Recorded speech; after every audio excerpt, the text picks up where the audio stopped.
पिछले ही दिन हमारे देश के केंद्रीय गृह मंत्री अमित शाह ने एक बयान देते हुए पाकिस्तान के कब्जे वाले भारत के मुद्दे पर पूर्व प्रधानमंत्री जवाहरलाल नेहरू पर इल्जाम लगाते हुए उन्हें इस बात का जिम्मेदार बताया था। अमित शाह का कहना था कि जम्मू कश्मीर को नेहरू की दो गलतियों के कारण नुकसान उठाना पड़ा है। पहला, युद्ध विराम की घोषणा करना और दूसरा, कश्मीर के मुद्दे को यूएन में लेके जाना। उन्होंने इस बात पर जोर देते हुए कहा है कि हमारे देश के निजी मामले को यूएन तक उस वक्त पहुंचाने की कोई भी आवश्यकता नहीं थी। इस बयान के बाद कांग्रेस कैसे चुप बैठने वाली थी। कांग्रेस पार्टी के एक दिग्गज नेता अधीर रंजन चौधरी हमलावर होते हुए अमित शाह और बीजेपी पार्टी को आड़े हाथ लेते हुए साथ ही तंज कसते हुए बयान देते हैं कि हमारे देश में दो बहादुर है। आपको यहाँ बता दें कि बहादुर शब्द का इस्तेमाल मोदी और शाह के लिए किया गया है। उन्होंने आगे कहा कि साल 2019 में वो कहते थे कि हम पीओके वापस ले आएंगे। उनको किसने रोका है? पीओके ले आओ, कम से कम पीओके से एक एप्पल तो लाकर दिखाओ। इसी पीओके में सीपीईसी बन रहा है, तो क्यों चुप है ये लोग?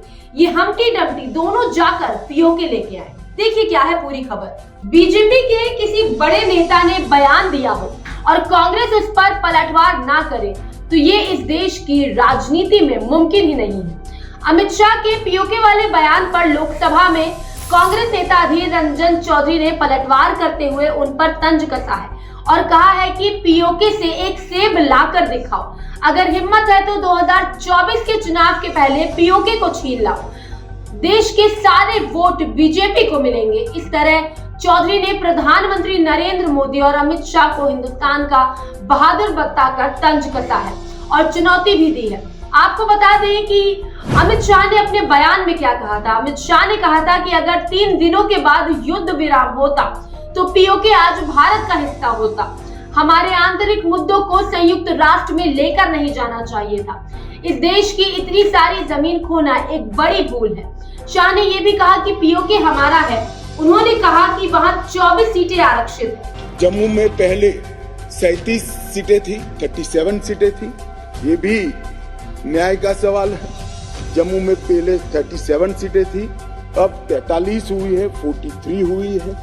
कश्मीर में पहले 46 थी, अब 47 हुई है। और पाक ऑक्यूपाई कश्मीर की 24 सीटें, क्योंकि वो हमारा है, हमने रिजर्व रखी है मान्यवर 24 सीटों को। अब कांग्रेस नेता अधीर रंजन चौधरी ने बड़ा बयान दिया है। उन्होंने कहा कि इस मुद्दे पर सदन में दिन भर चर्चा होनी चाहिए। ये कोई छोटा मसला नहीं है। हिंदुस्तान के आम लोगों को पता चलना चाहिए। मान लीजिए कि नेहरू ने गलती की, जैसे कि अमित शाह कह रहे हैं।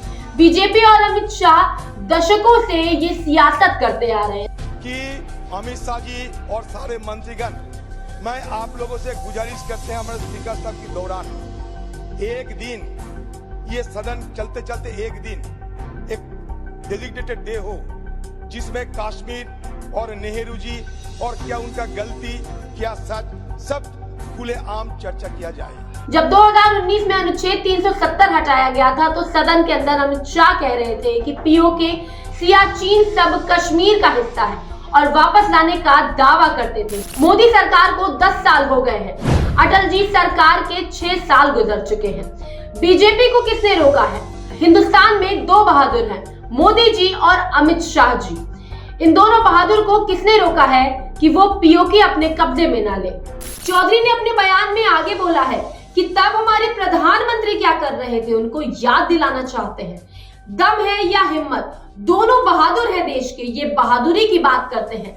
हम्टी डम्टी दोनों जाकर पीओके छीन कर हमारे कब्जे में ले आए, क्योंकि सदन के अंदर बात कहकर गए थे।